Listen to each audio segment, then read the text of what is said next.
किसी ने क्या खूब कहा है, ऐसी वाणी बोलिए मन का आपा खोए और उनको शीतल करे आपू शीतल होए। दोस्तों, आज की ये वाणी का असर की प्रेरणादायक कहानी उन मित्रों के लिए है जिनका अपनी वाणी पर कोई भी नियंत्रण नहीं है। इस कहानी में जीवन का बहुत बड़ा सार छुपा है, इसलिए इस कहानी को अंत तक बड़े ध्यान से देखिएगा और समझने की कोशिश कीजिएगा, क्योंकि ऐसी कहानियां ही जीवन बदलती है। एक समय की बात है, एक राजा जंगल में भ्रमण के लिए निकले। भ्रमण करते करते राजा को प्यास लगी। पानी के लिए इधर उधर नजर दौड़ने के बाद उन्हें एक झोपड़ी दिखाई दी, जहां एक अंधा बुजुर्ग आदमी बैठा हुआ था और उसके पास ही जल से भरा हुआ एक मटका रखा हुआ था। राजा ने सिपाहियों को आदेश दिया कि वह उस व्यक्ति के पास जाए और एक लोटा जल मांग कर ले आए। सिपाही उस व्यक्ति के पास चले गए और उस व्यक्ति से बोलने लगे, ऐ अंधे, एक लोटा पानी दे दे। अंधा व्यक्ति तुरंत अकड़ कर बोला, चल चल यहाँ से निकल, तेरे जैसे सिपाहियों से मैं नहीं डरता, तुम लोगों को एक बूंद भी पानी नहीं दूंगा। सिपाही निराश होकर लौट आए। उसके बाद राजा ने सेनापति को पानी लेने के लिए भेजा। सेनापति उस व्यक्ति के पास जाकर बोला, ए अंधे, पानी दे दे, तुझे बहुत सारी रकम इनाम में मिलेगा।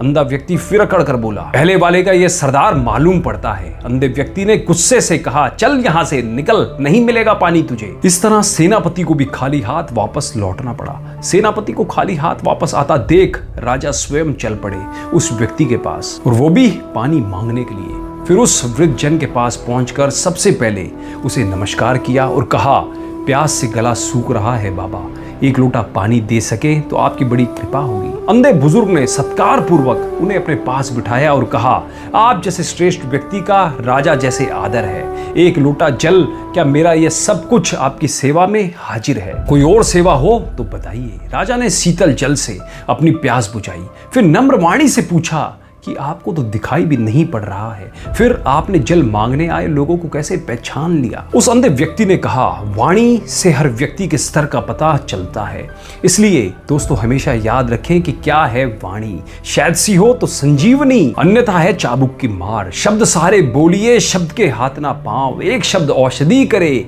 एक शब्द करे घाव। जो भी बोलिए वो हमेशा सोच विचार कर बोलिए, क्योंकि शब्द भले ही आकार में छोटा होता हो और ना ही उसके हाथ पैर होते हैं, पर यदि वो कड़वा हो तो जहर से ज्यादा घाव पहुंचाता है। महाभारत का किस्सा तो आप सभी को याद होगा। इंद्रप्रस्थ की माया से दुर्योधन भ्रमित हो गया।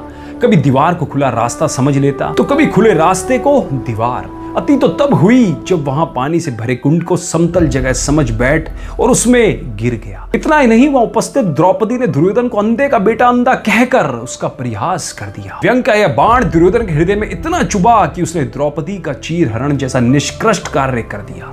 बंदूक से निकली गोली और जुबान से निकली बोली कभी वापस नहीं आती। दोस्तों, अगर कभी क्रोधवश या फिर मनोरंजन के लिए किसी का उपहास करने का मन करे तो यह जरूर याद कर लेना कि जीवन में जितना चाहो उतना उड़ो, पर रोज शाम को नीचे जरूर आ जाओ, क्योंकि कामयाबी पर ताली बजाने वाले सिर्फ नीचे ही मिलेंगे। इसलिए इस कहानी को हमेशा याद रखें और अपने जीवन में हर जगह इसको समझें और इसको अपनाते रहें। फिर देखिएगा आपका जीवन भी किस तरीके से रूपांतरित हो जाएगा। अतः आप सभी मित्रों पर ईश्वर की कृपा सदैव बनी रहे।